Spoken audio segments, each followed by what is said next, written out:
Okay, continuing with my reading of the standard works. This is again, I'm reading the entire standard works of the Church of Jesus Christ of Latter-day Saints. This will consist of the Bible, the Book of Mormon, the Doctrine and Covenants, and the Pearl of Great Price. I am reading this in a chronological order of events, not according to publication or volume.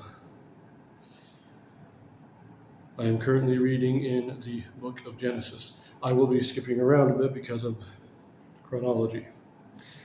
When I read in the Bible, I will be including portions from the Joseph Smith translation, which is an inspired correction or translation of the Bible done by Joseph Smith to restore those portions that had been lost over the years. I am starting now in Genesis chapter 31. The Lord commands Jacob to return to Canaan, and he departs secretly. Laban pursues him. They resolve their differences and make a covenant of peace. Laban blesses his descendants, and he and Jacob part company.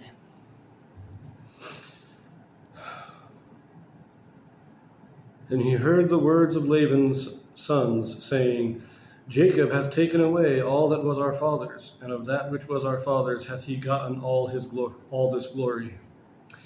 And Jacob beheld the countenance of Laban, and behold, it was not toward him as before. And the Lord said unto Jacob, Return unto the land of thy fathers, and to thy kindred, and I will be with thee.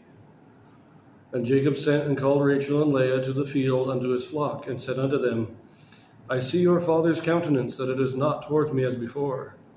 But the God of my father hath been with me. And ye know that with all my power I have served your father, and your father hath deceived me, and changed my wages 10 times. But God suffered him not to hurt me. If he said thus, the speckled shall be thy wages, then all the cattle bear speckled. And if he said thus, the ringstraked shall be thy hire, then bear all the cattle ringstraked. Thus God hath taken away the cattle of your father, and given them to me. And it came to pass at the time that the cattle conceived, that I lifted up mine eyes, and saw in a dream, and behold, the rams which leaped upon the cattle were ringstraked, speckled, and grizzled. And the angel of God spake unto me in a dream, saying, Jacob. And I said, Here am I. And he said, Lift up now thine eyes, and see, all the rams which leap upon the cattle are ringstraked, speckled, and grizzled. For I have seen all that Laban doeth unto thee.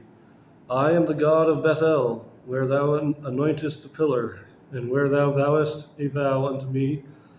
Now arise, get thee out from this land, and return unto the land of thy kindred. And Rachel and Leah answered and said unto him, Is there yet any portion or inheritance for us in our father's house? Are we not counted of him strangers? For he hath sold us, and hath quite devoured also our money. For all the riches which God hath taken from our father, that is ours, and our children's. Now then, whatsoever God hath said unto thee, do. Now, that was a bit of a longer read, but let us just talk about this a minute. First of all, Jacob continued to get more and more. His flocks got bigger, Laban's got smaller. And Laban's sons, so Laban had more than just the 2 daughters, he had sons. Now, they could have been just the servants of his house, but they were probably either his actual sons or cousins, maybe nephews, but relatives. And they were getting mad at Jacob. And Laban was getting mad at Jacob because Jacob kept getting more. And so God tells Jacob, you better get out of here. Go back to your father's house, and I will be with you. I will bless you. But notice that Jacob does not just go and pack up everything and leave. He's out in the field. God tells him to get out of there. And the first thing he does is he calls his wives. And he says, look, here's the situation.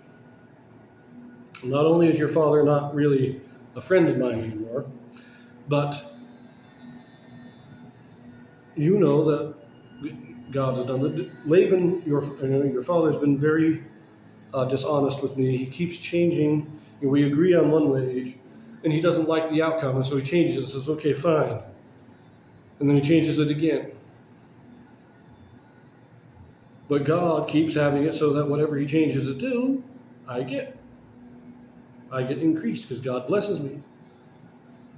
Last thing to note there is that, and it says,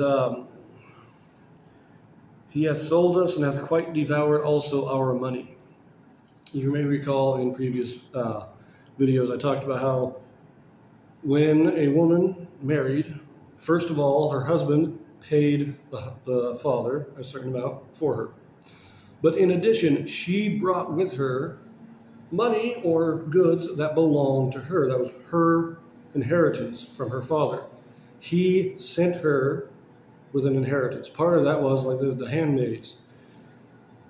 He gave, Laban gave Zilpah to Leah as part of her dowry of what she was supposed to take with her to be hers. Not that it was given to Jacob. It didn't become Jacob's. It was supposed to be hers and was supposed to stay with her and would be inherited by her children. But Laban spent it all. He didn't give them their dowry. He kept it and he spent it all. And so they say, hey, you want to leave? Let's leave. Our father's been unjust to us too. We don't have what we're supposed to have here. And so God tells you to leave, let's leave. So Laban's not a trustworthy kind of guy. Verse 17. Then Jacob rose up and set his sons and his wives upon camels and carried away all his cattle and all his goods which he had gotten, the cattle of his getting, which he had gotten in Padan Aram, for to go to Isaac his father in the land of Canaan. And Laban went to shear his sheep, and Rachel had stolen the images that were her father's. And Jacob stole away unawares to Laban the Syrian, in that he told him not that he fled. So he fled with all that he had, and he rose up and passed over the river and set his face toward the Mount Gilead. And it was told Laban on the third day that Jacob was fled, and he took his brethren with him and pursued after him 7 days' journey, and they overtook him in the Mount Gilead. And God came to Laban the Syrian in a dream by night, and said unto him, Take heed that thou speak not to Jacob either good or bad. Okay, so Jacob snuck away unawares. He snuck away in private. And it wasn't for 3 days before Laban was told that Jacob was gone. As soon as he found out, he pursued him. It took him a week to catch up to Jacob. Now, one other thing, it says that Rachel stolen the images. This tells us Laban was an idol worshiper. He still believed in God. He still believed in the true God, but he was an idol worshiper. He had idols that he worshipped in addition to God. And when he gets there and he's ready to go confront Jacob, Laban, God speaks to him in a dream and says, don't threaten him and don't promise him anything. Don't say anything, good or bad. Just leave him alone. Let him go. So, now, verse 25. Then Laban overtook Jacob. Now Jacob had pitched his tent in the mount, and Laban with his brethren pitched in the mount of Gilead. And Laban said to Jacob, What hast thou done, that thou hast stolen away unawares to me, and carried away my daughters as captives, taken with the sword? Wherefore didst thou flee away secretly, and steal away from me, and didst not tell me, that I might have sent thee away with mirth, and with songs, with tabrets, and with harp? And hast not suffered me to kiss my sons and my daughters? Thou hast now done foolishly in so doing. It is in the power of my hand to do you hurt. But the God of your father spake unto me yesternight, saying, Take thou heed that thou speak not to Jacob either good or bad. And now, though thou wouldest needs be gone, because thou sore longest after thy father's house, yet wherefore hast thou stolen my gods? Okay, so here we go. He's kind of chastising Jacob. I would have thrown a party to send you away. Highly doubtful that he would have, but he says he would have.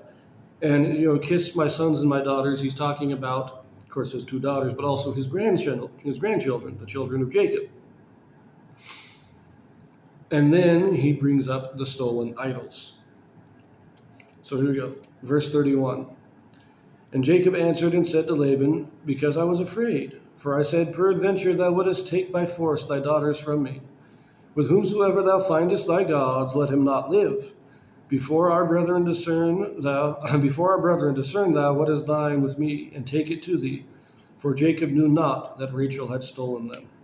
So Jacob saying, Look, you search through everything, and anything that belongs to you and is not mine, you go ahead and take it, and anybody who is found to have stolen it, we'll execute him.